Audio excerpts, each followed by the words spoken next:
Most welcome to our channel. A lot of thanks for your support.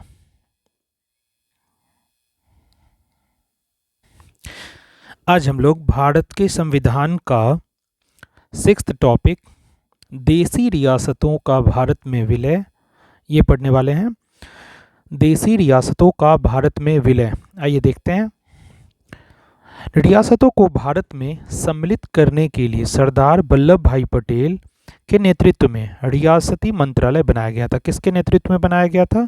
Sardar Vallabh भाई पटेल के नेतृत्व में बनाया गया था। कौन सा मंत्रालय? रियासती मंत्रालय बनाया गया था। किस काम के लिए? तो रियासतों को भारत में सम्मिलित करने के लिए। इसके बाद क्या है? जूनागढ़ रियासत को जनमत संग्रह के आधार पर, जूनागढ़ रियासत को जनमत संग्रह के आधार पर हैदराबाद रियासत को पुलिस कार्रवाई के माध्यम से और जम्मू कश्मीर रियासत को विलय पत्र पर हस्ताक्षर के द्वारा भारत में मिलाया गया था। तीन चीज़ हम लोग इम्पोर्टेंट पढ़े। पहला क्या है? जूनागढ़ रियासत को जनमत संग्रह के आधार पर, किस आधार पे? जनमत संग्रह के आधार पर। हैदराबाद रियासत को पुलिस कार्रवाई के माध्यम से, और जम्मू कश्मीर रियासत, ये जो तीसरा रियासत था, इसको छोड़ के, ये तीन रियासत को छोड़ के बाकी सारे रियासत मिला लिए गए थे भारत में, एक कर लिए गए थे। लेकिन इसके बाद जो बच गया था जूनागढ़ रियासत, उसको जनमत संग्रह के आधार पर, हैदराबाद रियासत बचा था उसको पुलिस कार्रवाई के माध्यम से, और तीसरा जो बचा था जम्मू कश्मीर रियासत, उसको विलय पत्र पर हस्ताक्षर के द्वारा भारत में मिलाया गया। ये ध्यान रखना है। देसी रियासतों को भारतीय संघ का अंग बनाने में सरदार वल्लभ भाई पटेल एवं वीपी मेनन ने सबसे महत्वपूर्ण भूमिका अदा की। एक्सट्रीमली इंपॉर्टेंट, याद रखना है। देसी रियासतों को भारतीय संघ का अंग बनाने के लिए सरदार वल्लभ भाई पटेल, कौन? सरदार वल्लभ भाई पटेल, और दूसरे कौन थे? वीपी मेनन ने सबसे महत्वपूर्ण भूमिका अदा की। इन दोनों ने बहुत महत्वपूर्ण भूमिका अदा की। क्या चीज़ करने में? देसी रियासतों को भारतीय संघ का अंग बनाने में। इसके बाद क्या है? टॉपिक सातवां हम लोग का है संघ और उसका राज्य क्षेत्र। इसके बारे में पढ़ना है। सेवेंथ टॉपिक कौन सा है? संघ और उसका राज्य क्षेत्र। आइए देखते हैं। भारत राज्यों का संघ है। भारत क्या है? राज्यों का संघ है। एक्सट्रीमली इंपॉर्टेंट, भारत राज्यों का संघ है, जिसमें संप्रति यानी अभी जो है 28 राज्य और 8 केंद्र शासित प्रदेश। कितने राज्य हैं अभी? 28 राज्य हैं, 28 स्टेट्स है, और 8 जो है यूनियन टेरिटरी यानी केंद्र शासित प्रदेश है। दादर नगर हवेली और दमन व दीव के विलय के पश्चात राजधानी जो है इसकी दमन रखी गई है। और अभी टोटल कितने, ये जो विलय हुआ है दादर नगर हवेली और दमन व दीव का, इसके विलय के बाद 8 टोटल केंद्र शासित प्रदेश बचे हैं हमारे देश में। भारत राज्यों का संघ है, जिसमें संप्रति यानी अभी 28 राज्य और 8 केंद्र शासित प्रदेश हैं। ध्यान रखना है। इसके बाद क्या है? अनुच्छेद 1 आर्टिकल 1 में क्या दिया हुआ है? तो पहली जो इसकी बात है, भारत जो है अर्थात इंडिया राज्यों का संघ होगा। भारत के बारे में क्या दिया हुआ है अनुच्छेद 1 में? कि भारत जो है अर्थात इंडिया राज्यों का संघ होगा। इंडिया जो है राज्यों का संघ होगा। भारत जो है राज्यों का संघ होगा। दूसरी बात क्या है? राज्य और उसके राज्य क्षेत्र वे होंगे जो पहली अनुसूची में विनिर्दिष्ट हैं। राज्य और उसके राज्य क्षेत्र वे होंगे जो पहली अनुसूची यानी फर्स्ट शेड्यूल में जो है विनिर्दिष्ट है, बताया गया है, विशेष रूप से निर्दिष्ट किया गया है, वही होगा। तीसरी बात क्या है? भारत के राज्य क्षेत्र में अर्जित किए गए अन्य राज्य क्षेत्र जो हैं समाविष्ट होंगे। भारत के राज्य क्षेत्र में अर्जित किए गए जो हैं अन्य राज्य क्षेत्र समाविष्ट होंगे, ये ध्यान रखना है। इसके बाद अनुच्छेद 2 के बारे में पढ़ते हैं। भारत की संसद को, आर्टिकल 2 में क्या है? भारत की संसद को विधि द्वारा ऐसे निबंधनों और शर्तों पर जो वह ठीक समझे संघ में नए राज्य का प्रवेश या उसकी स्थापना की शक्ति प्रदान की गई। भारत की संसद को विधि द्वारा, क्या चीज़ द्वारा? विधि द्वारा ऐसे निबंधनों और शर्तों पर जो वह ठीक समझे संघ में नए राज्य का प्रवेश या उनकी स्थापना की शक्ति प्रदान की गई है। अब आते हैं अनुच्छेद 3 पे। अनुच्छेद 3 में क्या है? नए राज्यों का निर्माण और वर्तमान राज्यों के क्षेत्रों, सीमाओं या नामों में परिवर्तन जो है संसद विधि द्वारा कर सकती है। क्या चीज़ से कर सकती है? संसद विधि द्वारा कर सकती है। अनुच्छेद 3 में क्या है कि नए राज्यों का निर्माण करना हो या वर्तमान राज्यों के क्षेत्र में या सीमाओं में या नामों में कोई परिवर्तन करना हो, ये अनुच्छेद 3 में बताया गया है कि संसद करेगी। और कैसे करेगी? विधि द्वारा करेगी। यानी कौन करेगी परिवर्तन? संसद करेगी। किस चीज़ के द्वारा करेगी? तो विधि द्वारा कर सकती है। क्या चीज़ करेगी परिवर्तन? यानी नए राज्यों का निर्माण, न्यू स्टेट्स जब भी बनेगा, न्यू स्टेट्स के फॉर्मेशन के लिए, या वर्तमान राज्य जो अभी प्रेजेंट में राज्य हैं, जो स्टेट्स हैं, उनके क्षेत्र की सीमाओं को या नामों में परिवर्तन लाना हो, या क्षेत्रों में या सीमाओं में बढ़ाना घटाना हो, तो वो सारा किसका अधिकार है? कौन करता है? ये वर्क संसद करता है। और क्या चीज़ से करता है? तो विधि द्वारा कर सकती है। नौ, इसके बाद हम लोग का 8th टॉपिक है। 8वां टॉपिक क्या है भारतीय संविधान का? तो राज्यों का पुनर्गठन। राज्यों का पुनर्गठन भाषा के आधार पर, भाषा के आधार पर, भाषा के आधार पर राज्यों का पुनर्गठन उचित है या नहीं, इसकी जांच के लिए, इसकी जांच के लिए संविधान सभा के अध्यक्ष कौन थे उस समय? राजेंद्र प्रसाद ने इलाहाबाद उच्च न्यायालय के अवकाश प्राप्त न्यायाधीश एस के धर, एक्सट्रीमली इंपॉर्टेंट, न्यायाधीश का नाम क्या था? एस के धर की अध्यक्षता में एक 4 सदस्यीय आयोग कमीशन की नियुक्ति की। इस आयोग ने भाषा के आधार पर राज्यों का पुनर्गठन का विरोध किया। इस आयोग ने क्या किया? भाषा के आधार पर राज्यों का पुनर्गठन का विरोध किया है और प्रशासनिक सुविधा के आधार पर राज्यों के पुनर्गठन का समर्थन किया। इस आयोग ने क्या किया? इस आयोग ने भाषा के आधार पर राज्यों के पुनर्गठन का विरोध किया, ध्यान रखना है, विरोध किया। और प्रशासनिक सुविधा के आधार पर, किस आधार पे? तो प्रशासनिक सुविधा के आधार पर राज्यों के पुनर्गठन का समर्थन किया। अभी हम लोग क्या पढ़ रहे थे कि भाषा के आधार पर राज्यों का पुनर्गठन उचित है या नहीं, इसकी जांच के लिए संविधान सभा के अध्यक्ष जो उस समय थे राजेंद्र प्रसाद ने इलाहाबाद उच्च न्यायालय, कहाँ पे? इलाहाबाद उच्च न्यायालय के अवकाश प्राप्त जो न्यायाधीश थे, नाम क्या था उनका? एस के धर की अध्यक्षता में, चेयरमैनशिप में एक 4 सदस्यीय, कितने सदस्य थे इस कमीशन में? इस आयोग में 4 सदस्य थे। एक 4 सदस्यीय आयोग की नियुक्ति की। इस आयोग ने भाषा के आधार पर राज्यों की पुनर्गठन का विरोध किया। ये ध्यान रखना है, भाषा के आधार पे राज्यों के पुनर्गठन के लिए विरोध किया गया और प्रशासनिक सुविधा के आधार पर राज्यों के पुनर्गठन का समर्थन किया गया। 9, इसके बाद क्या है देखते हैं। धर आयोग, ये जो आयोग बना था, के निर्णयों की परीक्षा करने के लिए कांग्रेस कार्य समिति ने अपने जयपुर अधिवेशन में, कौन सा अधिवेशन था? जयपुर अधिवेशन में जवाहरलाल नेहरू, वल्लभ भाई पटेल और पट्टाभी सीतारमैया, कौन कौन? जवाहरलाल नेहरू, वल्लभ भाई पटेल और पट्टाभी सीतारमैया की एक समिति का गठन किया। इस समिति ने भाषाई आधार पर राज्यों के पुनर्गठन की मांग को खारिज कर दिया। इस कमेटी ने क्या किया? भाषाई आधार पर राज्यों के पुनर्गठन की मांग को खारिज कर दिया।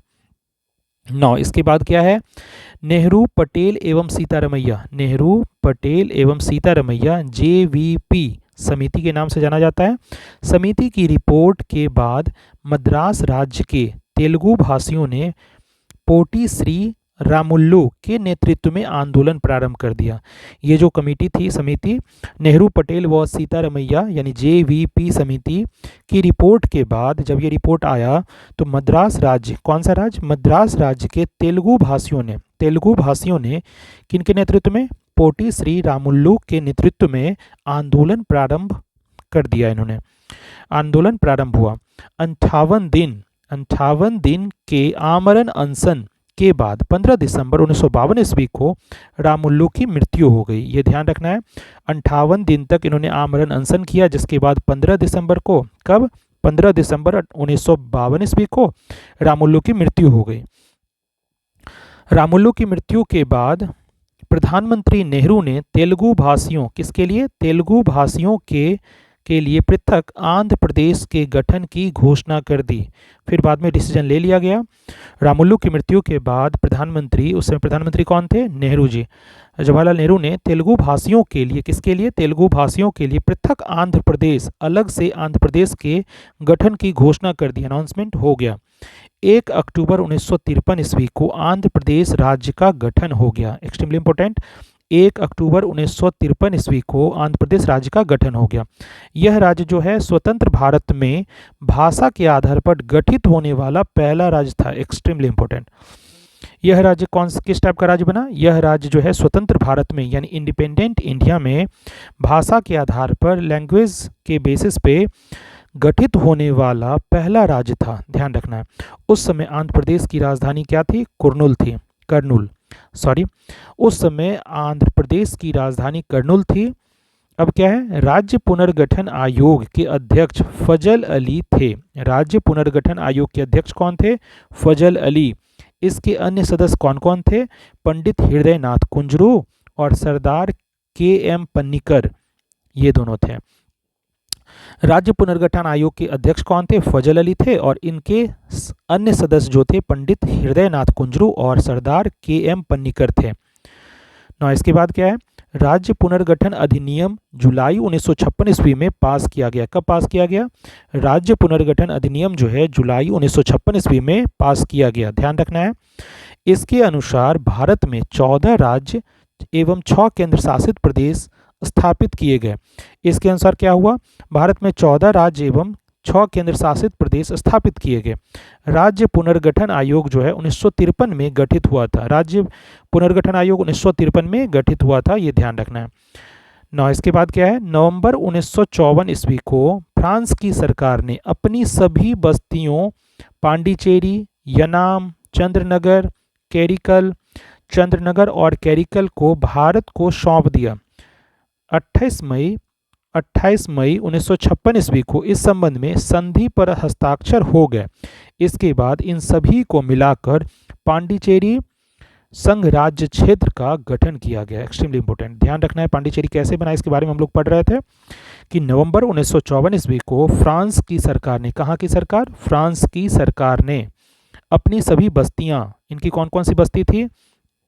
पांडिचेरी, यनाम, चंद्रनगर और कैरिकल को भारत को सौंप दिया, भारत को रिटर्न कर दिया। 28 मई 1956 ईस्वी को इस संबंध में संधि पर हस्ताक्षर हो गए और इसके बाद इन सभी को मिलाकर पांडिचेरी संघ राज्य क्षेत्र का गठन किया गया। ध्यान रखना है। इसमें एक चार्ट भी दिया हुआ था, वो क्या है देखते हैं। तो नए राज्यों के गठन और वर्ष, नए राज्य जितने सारे बने और उनके गठन का वर्ष है, तो राज्य और कब उनको बनाया गया देखते हैं। सबसे पहले कौन सा राज्य बना था? आंध्र प्रदेश, 1 अक्टूबर 1953 ईस्वी को। उसके बाद महाराष्ट्र बना 1 मई 1960 ईस्वी को। उसके बाद गुजरात 1 मई 1960 ईस्वी को। दोनों का सेम है, आपको लर्न रखना है। महाराष्ट्र और गुजरात दोनों का जो है गठन वर्ष जो है सेम ही है, 1 मई 1960 में दोनों बना था। कौन कौन? महाराष्ट्र और गुजरात दोनों 1 मई 1960 को बना था। इसके बाद नागालैंड है 1 दिसंबर 1963 ईस्वी, हरियाणा 1 नवंबर 1966 को, हिमाचल प्रदेश 25 जनवरी 1971 ईस्वी को, मेघालय 21 जनवरी 1972 ईस्वी को, मणिपुर 21 जनवरी 1972 ईस्वी को। ये दोनों फिर से सेम है, ये तीनों सेम है, मेघालय, मणिपुर और त्रिपुरा। मेघालय, मणिपुर और त्रिपुरा, ये तीनों का डेट सेम है, आप लर्न कर सकते हैं। मेघालय, मणिपुर और त्रिपुरा तीनों का क्या है? 21 जनवरी 1972 ईस्वी, 21 जनवरी 1972 ईस्वी, मेघालय, मणिपुर और त्रिपुरा। सिक्किम का क्या है? तो 26 अप्रैल 1975 ईस्वी, 26 अप्रैल 1975 ईस्वी में बना था। और मिजोरम कब बना था? तो 20 फरवरी 1987 ईस्वी को, 20 फरवरी 1987 ईस्वी को। और अरुणाचल प्रदेश 20 फरवरी 1987 ईस्वी को। तो ये 1987 में दोनों सेम डेट में कौन कौन बना है? मिजोरम और अरुणाचल प्रदेश। 20 फरवरी 1987 ईस्वी, 20 फरवरी 1987 ईस्वी, मिजोरम और अरुणाचल प्रदेश दोनों सेम डेट को बना है। गोवा का कब है गठन वर्ष? 30 मई 1987 ईस्वी, तो सेम है लेकिन डेट अलग है। छत्तीसगढ़ कब बना था? तो 1 नवंबर 2000 ईस्वी। उत्तराखंड 9 नवंबर 2000 ईस्वी। और झारखंड 15 नवंबर 2000 ईस्वी। फिर यहाँ पे तीनों का ईस्वी सेम है, 2000 में ही तीनों का गठन हुआ था, छत्तीसगढ़ का, उत्तराखंड का और झारखंड का। सबसे पहले 1 नवंबर को छत्तीसगढ़ बना, फिर उत्तराखंड 9 नवंबर 2000 को बना, फिर झारखंड 15 नवंबर 2000 ईस्वी को बना। अब है तेलंगाना, जो नया एकदम स्टेट बना था, तो 2 जून 2014 को इसकी स्थापना हुई थी, ये ध्यान रखना है। 9 इसके बाद क्या है ये देखते हैं। भारत सरकार ने 18 दिसंबर 1961 ईस्वी को गोवा, दमन व दीव की मुक्ति के लिए पुर्तगालियों के विरुद्ध कार्रवाई की और उन पर पूर्ण अधिकार कर लिया। किनके कब्जे में ये था? पुर्तगालियों के कब्जे में। तो भारत सरकार ने 18 दिसंबर कब किया गया है ऐसा? तो भारत सरकार ने 18 दिसंबर 1961 ईस्वी को गोवा के लिए और दमन व दीव के लिए की मुक्ति के लिए पुर्तगालियों के विरुद्ध जो है कार्रवाई की और उन पर पूर्ण अधिकार कर लिया। कौन इसको नियंत्रण में लिए हुए थे पहले से? गोवा को और दमन व दीव को पुर्तगालियों के विरुद्ध ही कार्रवाई करके पूर्ण अधिकार प्राप्त कर लिया गया। कब ये हुआ था? 18 दिसंबर 1961 ईस्वी को। 12वें संविधान संशोधन द्वारा गोवा, दमन व दीव को प्रथम परिशिष्ट में शामिल करके भारत का अभिन्न अंग बना दिया गया। ये ध्यान रखना है। कौन सा संशोधन था? 12वां संविधान संशोधन, एक्सट्रीमली इंपॉर्टेंट। 12वां संविधान संशोधन द्वारा गोवा, दमन व दीव को प्रथम परिशिष्ट में शामिल करके भारत का अभिन्न अंग बना दिया गया। ध्यान रखना है। 9 इसके बाद क्या है? वर्तमान समय में भारत में 28 राज्य हैं एवं 8 केंद्र शासित यानी संघ राज्य क्षेत्र हैं। इन्हें ही संविधान की प्रथम अनुसूची में शामिल किया गया है। यानी संविधान की प्रथम अनुसूची में क्या शामिल है, इसके बारे में हम लोग पढ़ रहे हैं कि वर्तमान समय में भारत में 28 राज्य हैं, 8 केंद्र शासित यानी संघ राज्य क्षेत्र हैं। इन्हें ही संविधान की प्रथम अनुसूची में शामिल किया गया है। 9 इसके बाद क्या है? क्षेत्रीय परिषद। भारत में 5 क्षेत्रीय परिषद हैं। कितने क्षेत्रीय परिषद हैं? ध्यान रखना है, 5 क्षेत्रीय परिषद हैं। इनका गठन जो है राष्ट्रपति के द्वारा किया जाता है और केंद्रीय गृह मंत्री या राष्ट्रपति द्वारा मनोनीत केंद्रीय मंत्री क्षेत्रीय परिषद का अध्यक्ष होता है। ध्यान रखना है, इसका गठन जो है राष्ट्रपति के द्वारा किया जाता है और केंद्रीय गृह मंत्री या राष्ट्रपति द्वारा मनोनीत जो केंद्रीय मंत्री होते हैं क्षेत्रीय परिषद का अध्यक्ष होता है। संबंधित राज्यों के मुख्यमंत्री उपाध्यक्ष होते हैं और संबंधित राज्यों के मुख्यमंत्री जो होंगे वो इसके उपाध्यक्ष होते हैं, जो प्रतिवर्ष बदलते रहते हैं। ये ध्यान रखना है, जो प्रतिवर्ष बदलते रहते हैं। यह केंद्र राज्य संबंधों को सुधारने में महत्वपूर्ण भूमिका निभाता है। क्या चीज़ के लिए इसको बनाया गया है? यह केंद्र का राज्य के साथ जो संबंध होता है, यह केंद्र राज्य संबंधों को सुधारने में महत्वपूर्ण भूमिका निभाती है। क्षेत्रीय परिषद को 1956 ईस्वी के राज्य पुनर्गठन अधिनियम के तहत स्थापित किया गया था। क्षेत्रीय परिषद को 1956 ईस्वी के राज्य पुनर्गठन अधिनियम, ध्यान रखना है, राज्य पुनर्गठन अधिनियम के तहत स्थापित किया गया था। कब हुआ था ये? 1956 ईस्वी में। क्षेत्रीय परिषद को 1956 ईस्वी के राज्य पुनर्गठन अधिनियम के तहत स्थापित किया गया था। अतः ये सांविधिक निकाय हैं। ये कॉन्स्टिट्यूशनल बॉडी है यानी सांविधिक निकाय है, किंतु संवैधानिक निकाय नहीं है। ध्यान रखना है। नाउ फर्स्ट क्या है इसमें? उत्तरी क्षेत्रीय परिषद। पंजाब, इसमें कौन कौन से राज्य आते हैं? पंजाब, हरियाणा, हिमाचल प्रदेश, राजस्थान, जम्मू कश्मीर, लद्दाख, चंडीगढ़ एवं दिल्ली। उत्तरी क्षेत्रीय परिषद में कौन कौन से राज्य आते हैं? पंजाब, हरियाणा, हिमाचल प्रदेश, राजस्थान, जम्मू कश्मीर, लद्दाख, चंडीगढ़ एवं दिल्ली। दूसरा क्या है? मध्य क्षेत्रीय परिषद। इसमें कौन कौन से राज्य आते हैं? उत्तर प्रदेश, मध्य प्रदेश, उत्तराखंड और छत्तीसगढ़। उत्तर प्रदेश, मध्य प्रदेश, उत्तराखंड एवं छत्तीसगढ़। ये एकदम मैप के थ्रू ही है। उत्तर में जो नॉर्थ में जितने सारे स्टेट्स हैं उसको उत्तरीय क्षेत्रीय परिषद में शामिल किया गया है। मध्य में जो हैं, जो सेंट्रल में हैं, उनको मध्य क्षेत्रीय परिषद में शामिल किया गया है। इसी तरह से मैप, अगर इंडिया का आपको पॉलिटिकल मैप याद है तो आप इसको आराम से कर सकते हैं। उत्तरी क्षेत्रीय परिषद हम लोग कर लिए, मध्य क्षेत्रीय परिषद हो गया। इसके बाद पूर्वी क्षेत्रीय परिषद है, तो पूरब में जो जो स्टेट हैं उनको सम्मिलित किया गया होगा। पूर्वी क्षेत्रीय परिषद में कौन कौन है? बिहार है, पश्चिम बंगाल है, उड़ीसा है, झारखंड है, असम है, सिक्किम है, मणिपुर, त्रिपुरा, मेघालय, नागालैंड, अरुणाचल प्रदेश और मिजोरम तथा मिजोरम। अब इसके बाद क्या है? नौ, एक बार फिर से देख लेते हैं। पूर्वी क्षेत्रीय परिषद में कौन कौन है? बिहार, पश्चिम बंगाल, उड़ीसा, झारखंड, असम, सिक्किम, मणिपुर, त्रिपुरा, मेघालय, नागालैंड, अरुणाचल प्रदेश तथा मिजोरम। नौ, इसके बाद है पश्चिमी क्षेत्रीय परिषद, गुजरात, महाराष्ट्र, गोवा राज्य, दमन दीव एवं दादरा एवं नागर हवेली। तो पश्चिमी क्षेत्रीय परिषद में कौन कौन है?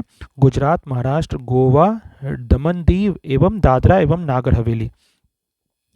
पांचवा क्या है? दक्षिणी क्षेत्रीय परिषद, तो इसमें कौन कौन से राज्य हैं? आंध्र प्रदेश, तेलंगाना, केरल, कर्नाटक एवं तमिलनाडु एवं पुदुचेरी। आंध्र प्रदेश है, तेलंगाना है, केरल है, कर्नाटक एवं तमिलनाडु एवं पुदुचेरी। आंध्र प्रदेश, तेलंगाना, केरल, कर्नाटक, तमिलनाडु एवं पुदुचेरी। नौ, इसके बाद क्या है? पूर्वोत्तर परिषद। पूर्वोत्तर परिषद के बारे में देखते हैं। इसका गठन संसदीय अधिनियम पूर्वोत्तर परिषद अधिनियम 1971 कब हुआ था? 1971 में। इसका गठन जो है संसदीय अधिनियम पूर्वोत्तर परिषद अधिनियम 1971 द्वारा किया गया है। यह 8 अगस्त 1972 ईस्वी में अस्तित्व में आया। कब आया अस्तित्व में? 8 अगस्त 1972 ईस्वी में। इसके सदस्यों में कौन कौन है सदस्य? असम है, मणिपुर है, मिजोरम है, अरुणाचल प्रदेश, नागालैंड, मेघालय, त्रिपुरा तथा सिक्किम सम्मिलित है।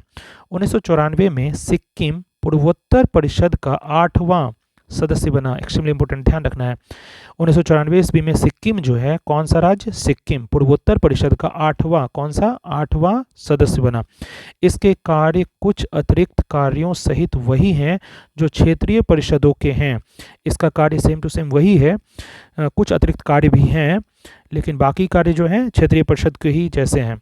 वर्ष 2002 में पूर्वोत्तर परिषद अधिनियम में संशोधन के बाद यानी अमेंडमेंट के बाद परिषद में संगठक राज्य का राज्यपाल, दूसरा क्या है? संगठक राज्य के मुख्यमंत्री, तीसरा क्या है? राष्ट्रपति द्वारा नाम निर्दिष्ट 3 सदस्य एवं चौथा भारत के गृह मंत्री को सदस्य के रूप में शामिल किया गया है। ये ध्यान रखना है। वर्ष 2002 में पूर्वोत्तर परिषद अधिनियम में संशोधन के बाद क्या किया गया? परिषद में संगठक राज्य का राज्यपाल, संगठक राज्य के मुख्यमंत्री, राष्ट्रपति द्वारा नाम निर्दिष्ट 3 सदस्य एवं भारत के गृह मंत्री को सदस्य के रूप में शामिल किया गया है। 2018 के पुनर्गठन के बाद गृह मंत्री पूर्वोत्तर परिषद के अध्यक्ष और पूर्वोत्तर क्षेत्र विकास राज्य मंत्री उपाध्यक्ष होंगे। ये ध्यान रखना है।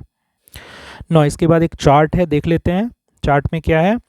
भारत में गठित क्षेत्रीय परिषद, भारत में गठित जो क्षेत्रीय परिषद हैं उनके बारे में है। क्षेत्रीय परिषद हैं और उनका मुख्यालय है, देखते हैं। पहला क्या है? उत्तरी क्षेत्रीय परिषद, इसका मुख्यालय कहाँ है? नई दिल्ली में। कहाँ पे है?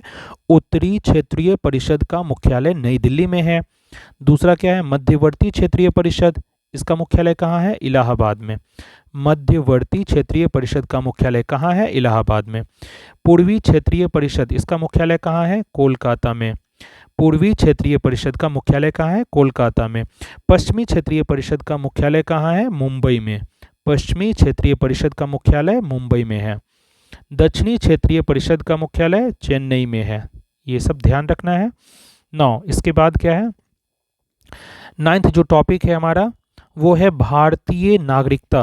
8th टॉपिक कंप्लीट हो गया भारतीय संविधान का। अब हम लोग 9th टॉपिक पे आ गए।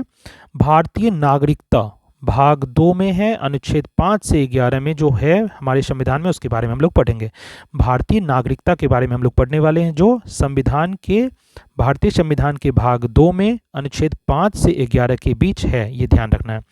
ना देखते हैं, भारत में एकल नागरिकता का प्रावधान है। भारत में एक्सट्रीमली इंपॉर्टेंट, कैसा नागरिकता है भारत में? तो एकल नागरिकता का प्रावधान है। भारत में जो है एकल नागरिकता का प्रावधान है। अमेरिका की तरह द्विनागरिकता की प्रावधान नहीं है, भारत में एकल नागरिकता का ही प्रावधान है। 9, भारतीय नागरिकता अधिनियम 1955 ईस्वी के अनुसार कब का ये अधिनियम है? भारतीय नागरिकता अधिनियम 1955 ईस्वी के अनुसार निम्न में से किसी एक आधार पर नागरिकता प्राप्त की जा सकती है। यानी भारतीय नागरिकता अधिनियम 1955 ईस्वी के अनुसार जो है, अभी जो हम निम्न में से निम्नलिखित नीचे जो पढ़ेंगे उसमें से किसी एक आधार पर ही नागरिकता प्राप्त की जा सकती है। कोई भी एक आधार पर नागरिकता प्राप्त किया जा सकता है। सबसे पहला आधार क्या है? जन्म से।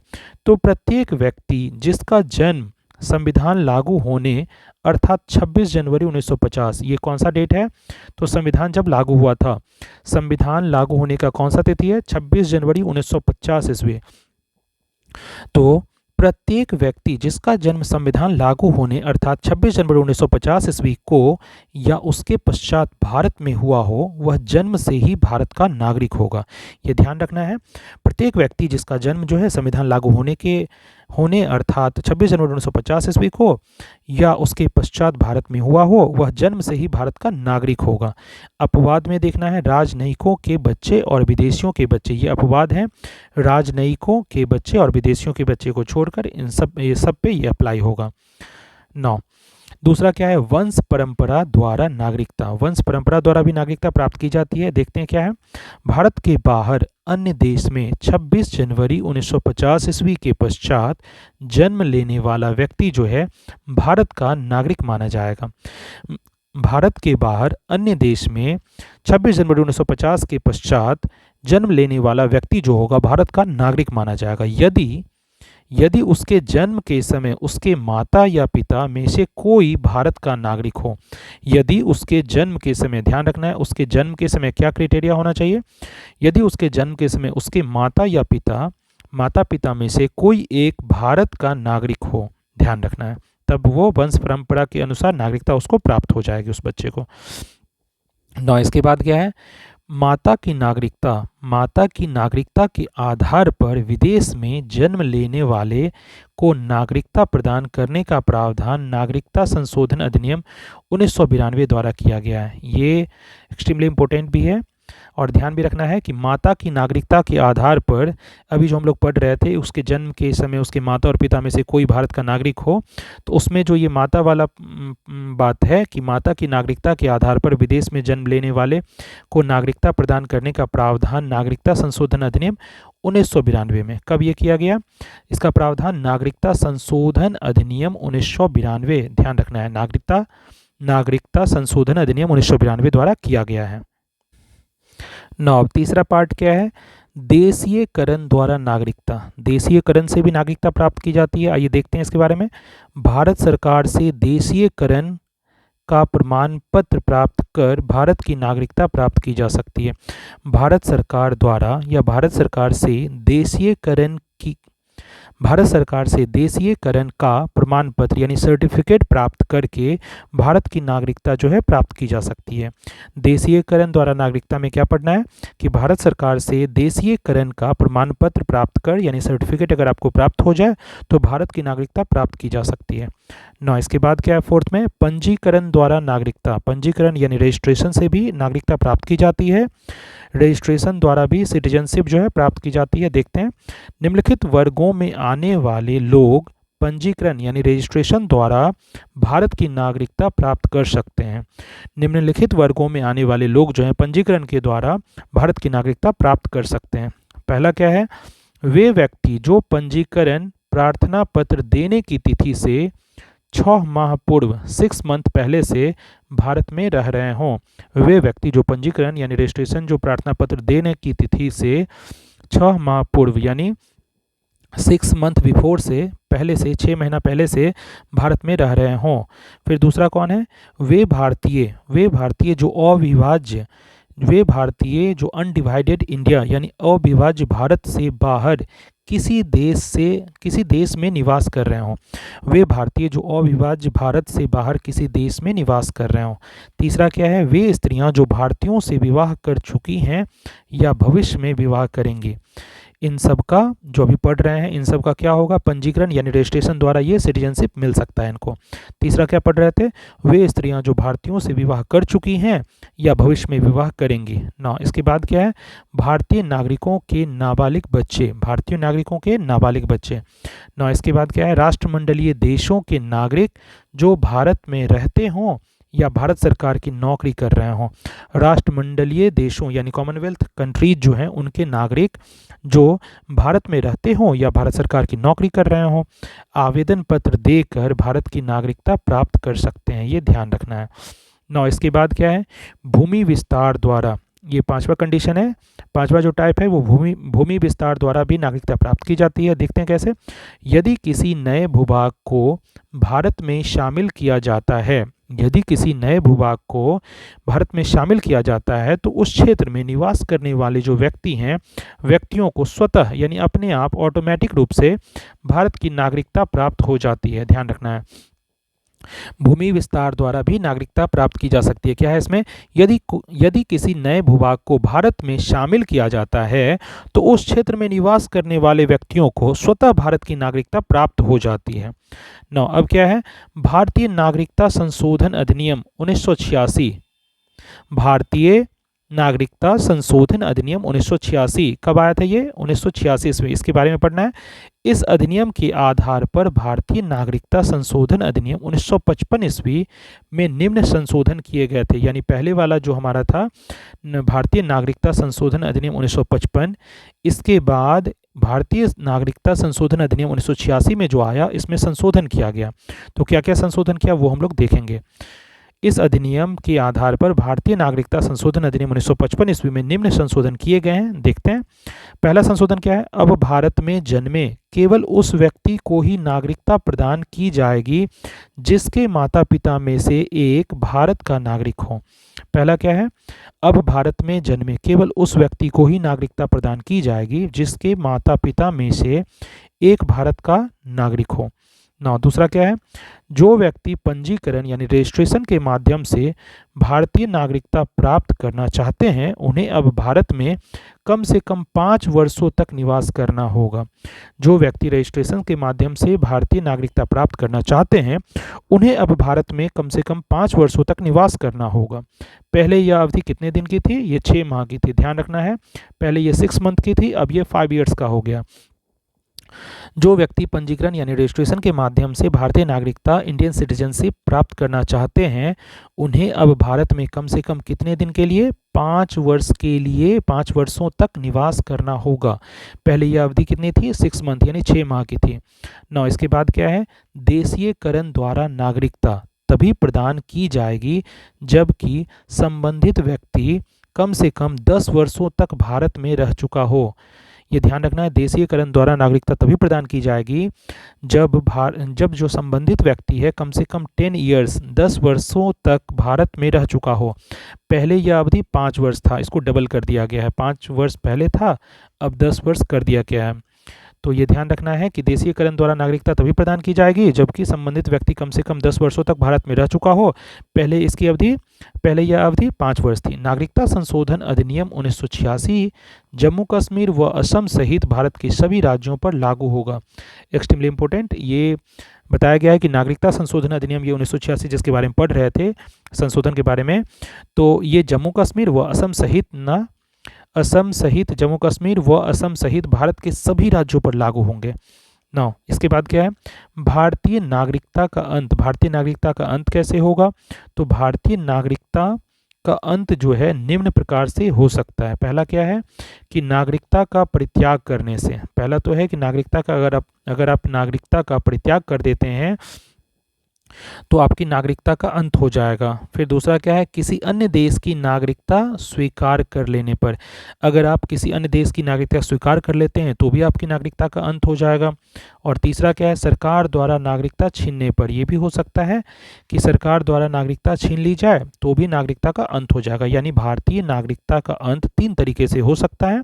भारतीय नागरिकता का अंत निम्न प्रकार यानी 3 प्रकार से हो सकता है। पहला क्या था, नागरिकता का परित्याग करने से, दूसरा क्या था, किसी अन्य देश की नागरिकता स्वीकार कर लेने से, और तीसरा क्या है, सरकार द्वारा नागरिकता छीनने पर। नौ इसके बाद है, जम्मू कश्मीर राज्य के विधानमंडल को निम्न विषयों के संबंध में राज्य में अस्थायी रूप से निवास करने वाले व्यक्तियों को अधिकार तथा विशेषाधिकार प्रदान करने की शक्ति प्रदान की गई है। जम्मू कश्मीर राज्य के विधानमंडल को निम्न विषयों, ये जो अभी नीचे विषय दिए गए हैं, उन विषयों के संबंध में राज्य में अस्थायी रूप से निवास करने वाले व्यक्तियों को अधिकार तथा विशेषाधिकार प्रदान करने की शक्ति प्रदान की गई है। कौन कौन से ये विषय हैं? तो पहला विषय है राज्य के अधीन नियोजन के संबंध में। पहला क्या है? राज्य के अधीन नियोजन के संबंध में। दूसरा क्या है? राज्य में अचल संपत्ति के अर्जन के संबंध में। तीसरा क्या है?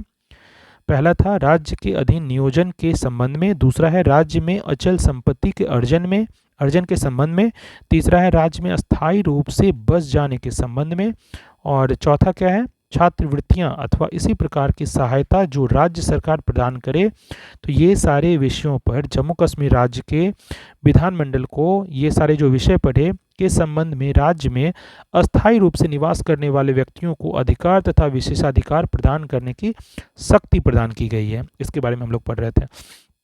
नौ 9th टॉपिक कंप्लीट हो गया, 9वां टॉपिक कंप्लीट। नौ हम लोग 10th टॉपिक पे हैं। तो टॉपिक का क्या नाम है? मौलिक अधिकार। हम लोग कौन सा ब्रांच पढ़ रहे हैं? भारतीय संविधान। भारतीय संविधान का 10वां टॉपिक मौलिक अधिकार। देखते हैं मौलिक अधिकार के बारे में। इसे संयुक्त राज्य अमेरिका, मौलिक अधिकार के बारे में पढ़ रहे हैं। इसे संयुक्त राज्य अमेरिका के संविधान से लिया गया है। कहाँ से लिया गया है? संयुक्त राज्य अमेरिका के संविधान से, यूएसए के कॉन्स्टिट्यूशन से इसे लिया गया है। इसका वर्णन संविधान के भाग 3 में, इसका वर्णन संविधान के भाग 3 में अनुच्छेद 12 से अनुच्छेद 35 तक है। इसका वर्णन जो है संविधान के भाग 3 में अनुच्छेद 12 से अनुच्छेद 35 तक है। और इसको कहाँ से लिया गया है? इसे संयुक्त राज्य अमेरिका के संविधान से लिया गया है, ध्यान रखना है। और इसका वर्णन कहाँ पे है? तो संविधान के भाग 3 में अनुच्छेद 12 से अनुच्छेद 35 तक है।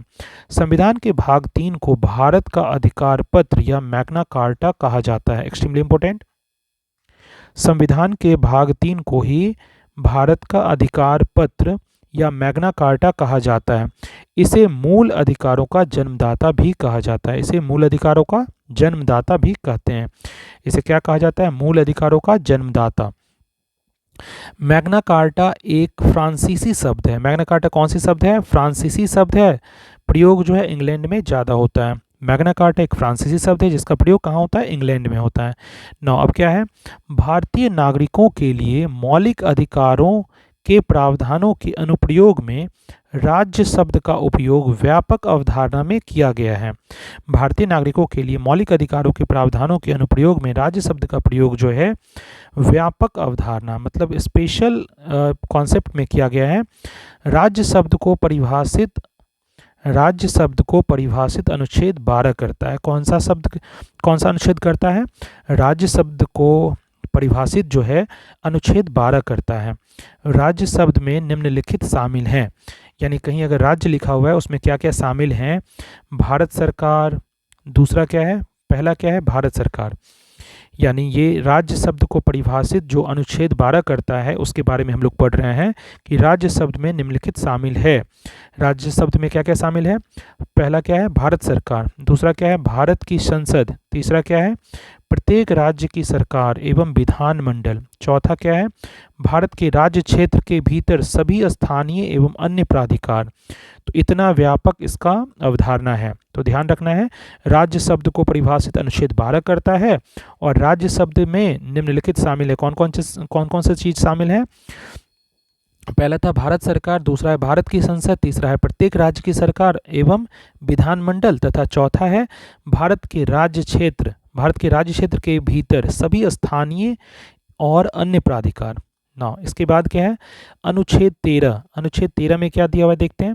अनुच्छेद 13 यानी आर्टिकल 13 अनुच्छेद 13, इसके अनुसार राज्य को ऐसे किसी भी कानून की अनुमति नहीं है जो भारत के संविधान के भाग 3 का उल्लंघन करता हो।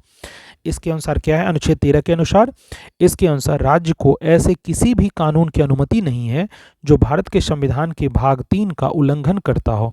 अनुच्छेद 13 के तहत कानून शब्द में संविधान के अनुच्छेद 13 के तहत कानून शब्द में संविधान के अनुच्छेद 368 के माध्यम से संसद द्वारा किए गए संवैधानिक संशोधन शामिल नहीं है, ये ध्यान रखना है।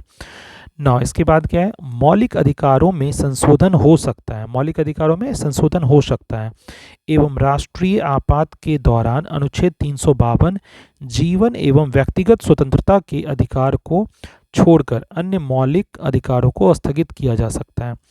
मौलिक अधिकारों में संशोधन हो सकता है यानी अमेंडमेंट हो सकता है एवं राष्ट्रीय आपात के दौरान, नेशनल इमरजेंसी के दौरान क्या होगा कि अनुच्छेद 352 यानी जीवन एवं व्यक्तिगत स्वतंत्रता के अधिकार को छोड़कर अन्य मौलिक अधिकारों को स्थगित किया जा सकता है। ये राष्ट्रीय आपातकाल के बारे में था कि अनुच्छेद 52 के तहत ये होता है। राष्ट्रीय आपातकाल किस अनुच्छेद के तहत होता है? अनुच्छेद 352। इसी के बारे में हम लोग पढ़ रहे हैं कि मौलिक अधिकारों में संशोधन हो सकता है एवं राष्ट्रीय आपात के दौरान जीवन एवं व्यक्तिगत स्वतंत्रता के अधिकार को छोड़कर अन्य मौलिक अधिकारों को स्थगित किया जा सकता है। ध्यान रखना है, जीवन एवं व्यक्तिगत स्वतंत्रता के अधिकार को केवल छोड़ देते हैं और बाकी सारे जो मौलिक अधिकार हैं को स्थगित किया जा सकता है ना। इसके बाद क्या है, ये असीमित नहीं है लेकिन वाद योग्य होते हैं, ये असीमित नहीं है लेकिन वाद योग्य होते हैं। राज्य उन पर युक्ति युक्त प्रतिबंध लगा सकता है, प्रतिबंध का कारण उचित है या नहीं इसका निर्णय अदालत करती है। प्रतिबंध का कारण उचित है या नहीं इसका निर्णय कौन करेगा? अदालत करती है। मौलिक अधिकारों की सुरक्षा, मौलिक अधिकारों के सुरक्षा के लिए व्यक्ति जो है उच्च न्यायालय यानी अनुच्छेद 226 के तहत और उच्चतम न्यायालय अनुच्छेद 32 के तहत जा सकता है। मौलिक अधिकारों की सुरक्षा के लिए एक्सट्रीमली इंपॉर्टेंट है, मौलिक अधिकार के सुरक्षा के लिए व्यक्ति कहाँ कहाँ जा सकता है? उच्च न्यायालय यानी हाई कोर्ट, उच्च न्यायालय यानी हाई कोर्ट में आर्टिकल 226 के तहत जा सकता है और उच्चतम न्यायालय यानी सुप्रीम कोर्ट में अनुच्छेद 32 आर्टिकल 32 के तहत जा सकता है। ये दोनों बहुत इंपॉर्टेंट है, आर्टिकल 226 और आर्टिकल 332 यानी 32 आर्टिकल 32 में सुप्रीम कोर्ट जा सकता है के तहत, आर्टिकल 32 के तहत सुप्रीम कोर्ट जा सकता है और आर्टिकल 226 के तहत व्यक्ति उच्च न्यायालय यानी हाई कोर्ट जा सकता है। नौ, पीड़ित व्यक्ति सीधे सुप्रीम कोर्ट, पीड़ित व्यक्ति सीधे उच्चतम न्यायालय भी जा सकता है। यह आवश्यक नहीं है कि केवल उच्च न्यायालय के खिलाफ ही वहां अपील को लेकर जाया जाए। ये जरूरी नहीं है कि उच्च न्यायालय पहले जाए और उसके बाद सुप्रीम कोर्ट यानी ये उच्चतम न्यायालय जाए। ऐसा भी हो सकता है कि पीड़ित व्यक्ति सीधे उच्चतम न्यायालय भी जा सकता है। यह आवश्यक नहीं है कि केवल उच्च न्यायालय के खिलाफ ही वहां अपील को लेकर जाया जाए। ना, इसके बाद क्या है, मूल संविधान में 7 मौलिक अधिकार थे। मूल संविधान, जब संविधान बना था तब कितने मौलिक अधिकार थे? 7, एक्सट्रीमली इंपॉर्टेंट, 7 मौलिक अधिकार थे। लेकिन 44वां संविधान संशोधन जो कब हुआ था? 1978 ईस्वी में। 44वां संविधान संशोधन जो 1978 ईस्वी में हुआ के द्वारा संपत्ति का अधिकार जो है इसको अनुच्छेद 31, अनुच्छेद 31 व 19(1)(f) को मौलिक अधिकार की सूची से हटाकर इसे संविधान के भाग 12, कौन से भाग में? संविधान के भाग 12 की अनुच्छेद 300 क, ध्यान रखना है, संविधान के अनुच्छेद 12 में अनुच्छेद 300 क के अंतर्गत कानूनी अधिकार के रूप में रखा गया है।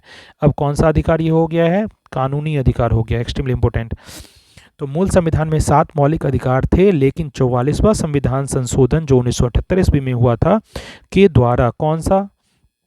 संपत्ति का अधिकार जो अनुच्छेद 31 में था पहले से और अनुच्छेद 19(1)(f) में था, 19(1)(f) में था, को मौलिक अधिकार की सूची से हटा दिया गया है। इसे संविधान के भाग 12 में अनुच्छेद 300 क के अंतर्गत कानूनी अधिकार, कौन सा अधिकार? कानूनी अधिकार के रूप में रखा गया है। यानी मौलिक अधिकार पहले था, अब इसको संपत्ति के अधिकार को, संपत्ति का अधिकार पहले मूल संविधान में मौलिक अधिकार था, संपत्ति का अधिकार जो है मूल संविधान में मौलिक अधिकार था, जिसे अब कानूनी अधिकार के रूप में रखा गया है। कौन से भाग में? तो 12वें भाग में अनुच्छेद 300 क के तहत। 1931 ईस्वी में कराची अधिवेशन, कौन सा अधिवेशन हुआ था 1931 ईस्वी में? हम लोग डिटेल से पढ़े थे हिस्ट्री में, आधुनिक भारत में हम लोग बहुत डिटेल से पढ़े थे इसके बारे में। 1931 ईस्वी में कराची अधिवेशन में अध्यक्ष कौन थे? सरदार वल्लभ भाई पटेल ने 1931 ईस्वी में कराची अधिवेशन, जिसका अध्यक्ष कौन थे? सरदार वल्लभ भाई पटेल। 1931 ईस्वी में कराची अधिवेशन में कांग्रेस ने घोषणा पत्र में मूल अधिकारों की मांग की थी। 1931 ईस्वी के कराची अधिवेशन में ही कांग्रेस ने घोषणा पत्र में मूल अधिकारों की फंडामेंटल राइट्स की मांग की थी। मूल अधिकारों का प्रारूप जो है जवाहरलाल नेहरू ने बनाया था। कौन बनाए थे? मूल अधिकार का प्रारूप जो है कौन बनाए थे? जवाहरलाल नेहरू बनाए थे। और 1931 ईस्वी में कराची अधिवेशन में, जिसके अध्यक्ष सरदार वल्लभ भाई पटेल थे, में कांग्रेस ने घोषणा पत्र में मूल अधिकारों की मांग की थी। ध्यान रखना है। अब कुछ एक चार्ट दिया हुआ है मूल अधिकारों का। तो मौलिक अधिकार जो है, सबसे पहला हमारा कौन सा है? समता या समानता का अधिकार। और कौन से अनुच्छेद में आता है? अनुच्छेद 14 से 18 के बीच आता है। समता या समानता का अधिकार कौन से संविधान के अनुच्छेद में आता है? अनुच्छेद 14 से 18 में। स्वतंत्रता का अधिकार कौन से अनुच्छेद में आता है? अनुच्छेद 19 से लेकर 22 के बीच आता है। शोषण के विरुद्ध अधिकार, ये अनुच्छेद 23 से 24 के बीच, यानी 23 और 24 में आता है। धार्मिक स्वतंत्रता का अधिकार कौन से अनुच्छेद में आता है? अनुच्छेद 25 से लेके 28 तक, यानी 25, 26, 27, 28। संस्कृति और शिक्षा संबंधी अधिकार, ये किस अनुच्छेद की बात है? तो अनुच्छेद 29 और 30, अनुच्छेद 29 से 30। संवैधानिक उपचारों का अधिकार, ये कौन से अनुच्छेद में आता है? अनुच्छेद 32, एक्सट्रीमली इंपॉर्टेंट। संवैधानिक उपचारों का अधिकार, इसी अनुच्छेद 32 को संविधान की आत्मा माना जाता है। भीमराव अम्बेडकर जी ने कहा था। नाउ मौलिक अधिकार का चार्ट हम लोग देख रहे थे, जो extremely important, you have to learn all these. Now इसमें क्या क्या पढ़े हम लोग? तो मौलिक अधिकार जो है, समता या समानता का अधिकार जो है, वो पहला कौन कौन से अनुच्छेद के बीच आता है? समता या समानता का अधिकार जो है अनुच्छेद 14 से 18 के बीच आता है। अनुच्छेद 14 से 18 के बीच, यानी 14, 15, 16, 17, 18, ये जितने अनुच्छेद हैं समता और समानता के अधिकार का बात करते हैं। अनुच्छेद 14, 15, 16, 17, 18 समता या समानता के अधिकार के लिए बात करते हैं। 9 इसके बाद क्या? स्वतंत्रता का अधिकार क्या पढ़े थे? 19 से 22, यानी 19, 20, 21, 22, ये सब जो है स्वतंत्रता के अधिकार की बात करते हैं। शोषण के विरुद्ध अधिकार में क्या पढ़े? अनुच्छेद 23 से 24, यानी 23 और 24 जो है शोषण के विरुद्ध अधिकार है। 9 धार्मिक स्वतंत्रता का अधिकार में क्या पढ़े? कि अनुच्छेद 25 से 28, यानी 25, 26, 27, 28, ये चारों जो हैं धार्मिक स्वतंत्रता के अधिकार की बात करते हैं। और संस्कृति और शिक्षा संबंधी अधिकार के बारे में क्या पढ़े? अनुच्छेद 29 से 30, यानी 29 और 30 जो है संस्कृति और शिक्षा संबंधी अधिकार के बारे में बात करते हैं। संवैधानिक उपचारों का अधिकार जो है अनुच्छेद एक ही है, 32 है। अनुच्छेद 32 में क्या है? तो अनुच्छेद 32 में संवैधानिक उपचारों का अधिकार की बात की जाती है। अब आगे देखते हैं। सबसे पहले हम लोग को पढ़ना है समता या समानता के अधिकार के बारे में डिटेल से। समता या समानता का अधिकार जो कहाँ से कहाँ तक था? अनुच्छेद 14 से 18 तक। देखते हैं सबसे पहले अनुच्छेद 14, आर्टिकल 14, विधि के समक्ष समता। आर्टिकल 14 क्या चीज के लिए है? विधि के समक्ष समता। इसका अर्थ यह है कि राज्य सभी व्यक्तियों के लिए एक समान कानून बनाएगा। इसका अर्थ क्या है? कि राज्य जो है सभी व्यक्तियों के लिए एक समान कानून बनाएगा और उन पर एक समान लागू करेगा। एक्सट्रीमली इंपॉर्टेंट, राज्य सभी व्यक्तियों के लिए एक समान कानून बनाएगा तथा उन पर एक समान लागू करेगा। यह ब्रिटेन संविधान से लिया गया है। यह ब्रिटेन के संविधान से लिया गया है, ध्यान रखना है। तो आर्टिकल 14 क्या था? विधि के समक्ष समता। इसका मतलब था कि राज्य सभी व्यक्तियों के लिए एक समान कानून बनाएगा और उन पर एक समान लागू करेगा। यह ब्रिटेन के संविधान से लिया गया है, ध्यान रखना है। अनुच्छेद 15, धर्म, नस्ल, जाति, लिंग या जन्मस्थान के आधार पर भेदभाव का निषेध। राज्य के द्वारा धर्म, मूल वंश, जाति, लिंग एवं जन्मस्थान आदि के आधार पर नागरिकों के प्रति जीवन के किसी भी क्षेत्र, ध्यान रखना है, जीवन का किसी भी क्षेत्र में भेदभाव नहीं किया जाएगा। एक्सट्रीमली इंपॉर्टेंट, ये सारे इंपॉर्टेंट है, आपको सारा याद रखना होगा। अनुच्छेद 15 में क्या है? तो आर्टिकल 15 में धर्म, नस्ल, जाति, लिंग या जन्मस्थान के आधार पर भेदभाव का निषेध किया गया है। राज्य के द्वारा धर्म, मूल वंश, जाति, लिंग एवं जन्मस्थान आदि के आधार पर नागरिकों के प्रति जीवन के किसी भी क्षेत्र यानी किसी भी सेक्टर में, किसी भी स्फेयर्स ऑफ लाइफ में भेदभाव नहीं किया जाएगा। किसी भी स्फेयर में किसी भी क्षेत्र में भेदभाव नहीं किया जाएगा। ना इसके बाद क्या है, अनुच्छेद 16 लोक नियोजन के विषय में अवसर की समता। क्या है इसके बारे में, अनुच्छेद 16 यानी लोक नियोजन के विषय में अवसर की क्षमता। राज्य के अधीन किसी भी पद पर नियोजन या नियुक्ति से संबंधित विषयों में नियोजन या नियुक्ति से संबंधित विषयों में सभी नागरिकों के लिए अवसर की समानता होगी। अपवाद है अनुसूचित जाति, अनुसूचित जनजाति एवं पिछड़ा वर्ग यानी एससी, एसटी और ओबीसी, इनके लिए आरक्षण होता है, इसीलिए इनको अपवाद में रखा गया है। अनुच्छेद 16 में क्या है, लोक नियोजन के विषय में अवसर की समता यानी राज्य के अधीन किसी भी पद पर नियोजन करना है या नियुक्ति से संबंधित विषयों में सभी नागरिकों के लिए अवसर की समानता होगी। ये ध्यान रखना है कि इसके अपवाद भी हैं। अनुसूचित जाति यानी एससीज, अनुसूचित जनजाति यानी एसटीज और पिछड़ा वर्ग यानी ओबीसी के लिए कुछ रिजर्वेशन बनाए गए हैं। इनको छोड़ के बाकी हर जगह सभी नागरिकों के लिए अवसर की समानता होगी। 9 इसके बाद क्या है, अनुच्छेद 17 अस्पृश्यता का अंत। अनुच्छेद 17 में क्या है, अस्पृश्यता का अंत। अनुच्छेद 17 अस्पृश्यता का अंत, इसमें क्या देखते हैं, अस्पृश्यता के उन्मूलन के लिए इसे दंडनीय अपराध घोषित किया गया है। अनुच्छेद 17 अस्पृश्यता का अंत, अस्पृश्यता के उन्मूलन के लिए इसे दंडनीय अपराध घोषित किया गया है, यानी डिस्क्रिमिनेशन को दंडनीय अपराध घोषित किया गया। ये अनुच्छेद 17 में है, यानी छुआछूत यानी डिस्क्रिमिनेशन को आर्टिकल 17 के तहत ना दंडनीय अपराध घोषित किया गया, ध्यान रखना है। अब कौन सा है, अनुच्छेद 18, अनुच्छेद 18 यानी आर्टिकल 18 उपाधियों का अंत। उपाधियों का अंत, सेना या विधा संबंधी सम्मान के सिवाय अन्य कोई भी उपाधि राज्य द्वारा प्रदान नहीं की जाएगी। ध्यान रखना है, कौन कौन सा छोड़ के, सेना या विधा संबंधी जो उपाधि है या सम्मान है के सिवाय अन्य कोई भी उपाधि राज्य द्वारा प्रदान नहीं की जाएगी। भारत का कोई नागरिक किसी अन्य देश से बिना राष्ट्रपति की आज्ञा के कोई उपाधि स्वीकार नहीं कर सकता। एक्सट्रीमली इंपॉर्टेंट, अनुच्छेद 18 में ही ये दिया गया है कि भारत का कोई भी नागरिक किसी अन्य देश से बिना राष्ट्रपति, बिना प्रेसिडेंट के आज्ञा के, ऑर्डर के, बिना किसी, भारत का कोई नागरिक किसी अन्य देश से बिना राष्ट्रपति की आज्ञा के कोई उपाधि स्वीकार नहीं कर सकता है। अब एक चार्ट में क्या दिया हुआ है, भारत सरकार द्वारा भारत रत्न, पद्म विभूषण, पद्म भूषण, पद्मश्री, सेना द्वारा परमवीर चक्र, महावीर चक्र, वीर चक्र आदि पुरस्कार जो हैं अनुच्छेद 18 के तहत ही दिए जाते हैं। ये ध्यान रखना है कि भारत सरकार द्वारा भारत रत्न, पद्म विभूषण, पद्म भूषण, पद्मश्री एवं सेना द्वारा जो परमवीर चक्र, महावीर चक्र और वीर चक्र आदि पुरस्कार जो दिए जाते हैं वो अनुच्छेद 18 के तहत ही दिए जाते हैं। 9 इसके बाद सेकेंड पार्ट हमारा है स्वतंत्रता का अधिकार।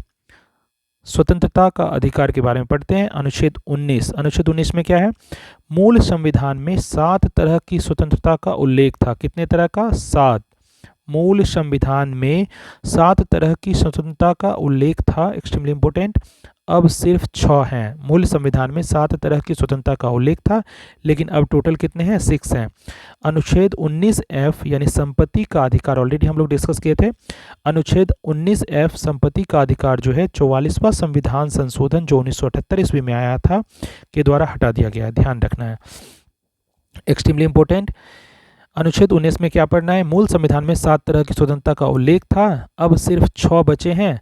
अनुच्छेद 19F जो है, जो संपत्ति का अधिकार था, उसको 44वां संविधान संशोधन द्वारा, कौन सा संविधान संशोधन द्वारा, तो 44वां संविधान संशोधन द्वारा जो 1978 ईस्वी में आया था के द्वारा हटा दिया गया है। यानी संपत्ति के अधिकार को 44वां संविधान संशोधन 1978 के द्वारा हटा दिया गया है। संपत्ति का अधिकार कौन से आर्टिकल में पहले था, तो अनुच्छेद 19 का F में था। तो कुल टोटल पहले 7 तरह की स्वतंत्रता का उल्लेख था, अब जो है केवल सिर्फ 6 बचे हैं इसमें। मूल संविधान में 7 तरह के थे, अब यहाँ पे स्वतंत्रता का उल्लेख सिर्फ 6 अब बचे हैं अनुच्छेद 19 में। आइए इस चार्ट में देखते हैं कि आर्टिकल 19 में कौन कौन सा 6 तरह की स्वतंत्रता का अधिकार दिया हुआ है, देखते हैं। तो सबसे पहला है अनुच्छेद 19A। सबसे पहला क्या है, अनुच्छेद 19A जिसमें क्या है, बोलने की स्वतंत्रता। अनुच्छेद 19A पहला जो है बोलने की स्वतंत्रता के बारे में है। अनुच्छेद 19B किसके बारे में है, शांतिपूर्वक बिना हथियारों के एकत्रित होने और सभा करने की स्वतंत्रता। क्या चीज़ है, शांतिपूर्वक बिना हथियारों के एकत्रित होने और सभा करने की स्वतंत्रता के बारे में है अनुच्छेद 19B में। 19A में क्या था, बोलने की स्वतंत्रता था, और अनुच्छेद 19B में है शांतिपूर्वक बिना हथियारों के एकत्रित होने और सभा करने की स्वतंत्रता। अनुच्छेद 19C में क्या है, संघ बनाने की स्वतंत्रता। संघ बनाने की स्वतंत्रता किस अनुच्छेद में है, अनुच्छेद 19C में। अनुच्छेद 19 के D में क्या है, देश के किसी भी क्षेत्र में आवागमन की स्वतंत्रता। ध्यान रखना है, अनुच्छेद 19 के D में क्या है, तो देश के किसी भी क्षेत्र में आवागमन की स्वतंत्रता। नाउ इसके बाद क्या है, अनुच्छेद 19E। अनुच्छेद 19 के ई में क्या है, देश के किसी भी क्षेत्र में निवास करने और बसने की स्वतंत्रता। देश के किसी भी क्षेत्र में निवास करने और बसने की स्वतंत्रता, जो अनुच्छेद 19 के ई में है। अनुच्छेद 19 के जी में क्या है, कोई भी व्यापार एवं जीविका चलाने की स्वतंत्रता। अनुच्छेद 19 के जी में क्या है, कोई भी व्यापार एवं जीविका चलाने की स्वतंत्रता। अनुच्छेद 19 के जी में क्या है, कोई भी व्यापार एवं जीविका चलाने की स्वतंत्रता। व्यापार एवं जीविका चलाने की स्वतंत्रता। प्रेस की स्वतंत्रता का वर्णन जो है अनुच्छेद 19A में ही है। प्रेस की स्वतंत्रता का वर्णन जो है अनुच्छेद 19A जो अभी पढ़े थे, जिसमें बोलने की स्वतंत्रता आती थी, उसी में है। प्रेस की स्वतंत्रता का वर्णन भी अनुच्छेद 19A में ही माना जाता है। आइए, ये जो 6 तरह की स्वतंत्रता का अधिकार था, इसको फनी वे में भी याद किया जा सकता है। देखते हैं 19A में क्या था, बोलने की स्वतंत्रता। सबसे पहला क्या है, व्यक्ति एक अकेले है, वो किसी दूसरे को अपनी समस्या या कोई भी चीज़ बता सकता है, किसी भी समस्या के बारे में डिस्कस कर सकता है, तो बोलने की स्वतंत्रता सबसे पहला हो गया। दूसरे में क्या है, बोलेगा तो फिर शांतिपूर्वक बिना हथियारों के एकत्रित होने, यानी सभा करेगा, उसके बाद वो एक आदमी बात करेगा, अपने प्रॉब्लम्स को डिस्कस करेगा, फिर वो सभा में सबको बताएगा, अपने ग्रुप्स में बताएगा, और फिर जब बहुत सारे लोग मिल गए तो उससे फिर क्या होगा, संघ बन जाएगा। यानी पहले अकेले बोल रहा था, फिर लोग सुने तो उससे संघ बन गया। तीसरे में आ गए हम लोग, संघ बनाने की स्वतंत्रता क्या है, 19 का C में। फिर उसके बाद जब संघ बन गया तो वो साथ साथ कहीं भी घूम जा सकते हैं, किसी भी क्षेत्र में आवागमन की स्वतंत्रता वाला पार्ट हो जाएगा 19 का D जो है। यानी सबसे पहले वो एक आदमी बोल रहा है, फिर धीरे धीरे वो एक सभा बना लिया, सभा की स्वतंत्रता था, वो सभा बना लिया। सभा के बाद क्या है, संघ बनाने की स्वतंत्रता, यानी संघ उसके बाद वो बना लिया। यानी एक आदमी बोला, फिर बहुत सारे लोग सुने, सब साथ आए, संघ बनाए। संघ बनाने के बाद कहीं जाने की ज़रूरत हुई तो आवागमन की स्वतंत्रता फिर आ गया, यानी 19 का D हो गया। और उसके बाद देश के किसी भी क्षेत्र में निवास करने। अब देखिए, कहीं आवागमन की स्वतंत्रता जब हुई तो जाएंगे तो फिर कहीं रुकेंगे, बसेंगे, निवास करेंगे, और बसने की स्वतंत्रता, यानी 19E में आ गए हम लोग कि देश के किसी भी क्षेत्र में निवास करने या बसने की स्वतंत्रता हो गई। उसके बाद क्या है, 19G में कोई भी व्यापार एवं जीविका चलाने। अब जैसे वहाँ आए, निवास किए और बस गए, तो फिर पैसा की तो ज़रूरत होगी, तो व्यापार और आजीविका, यानी व्यापार और जीविका के लिए चलाने की स्वतंत्रता होगी, तब तो वो जाके पैसा यानी अपने रहन सहन की व्यवस्था कर पाएंगे। तो इस तरह से हम इसको याद रख सकते हैं कि सबसे पहले बोले, फिर बाकी लोग सुने, फिर सब मिलके ग्रुप बनाए। सबसे पहला था अकेले बोले, फिर बाकी लोग सुने तो सब एकत्रित हुए। तीसरा क्या था, सब मिलके संघ बना लिए, ग्रुप बना लिए। चौथा क्या था, ग्रुप बना लिए, अब कहीं कहीं जाने आने की स्वतंत्रता है, कहीं जा आ सकते हैं। अब कहीं गए आए तो फिर क्या होगा, वहाँ रुकेंगे और बसेंगे। फिर छठा क्या होगा, जब बस गए, रुक गए, तो फिर उनको पैसा चाहिए अपने जीविकोपार्जन के लिए, तो फिर व्यापार और जीविका चलाने की स्वतंत्रता, ये छठा हो जाएगा। तो इस तरह से ये 6 हम लोग याद रख सकते हैं। अनुच्छेद 19A, 19B, 19C, 19D, 19E और 19G जो है, ये 6 जो टोटल था, 6 तरह की स्वतंत्रता का अधिकार, ये हम लोग याद रख सकते हैं। इसके बाद हम लोग नेक्स्ट लेक्चर में करेंगे। Lot of thanks for listening, watching again and again. Thanks for like, share and subscribe. A lot of thanks.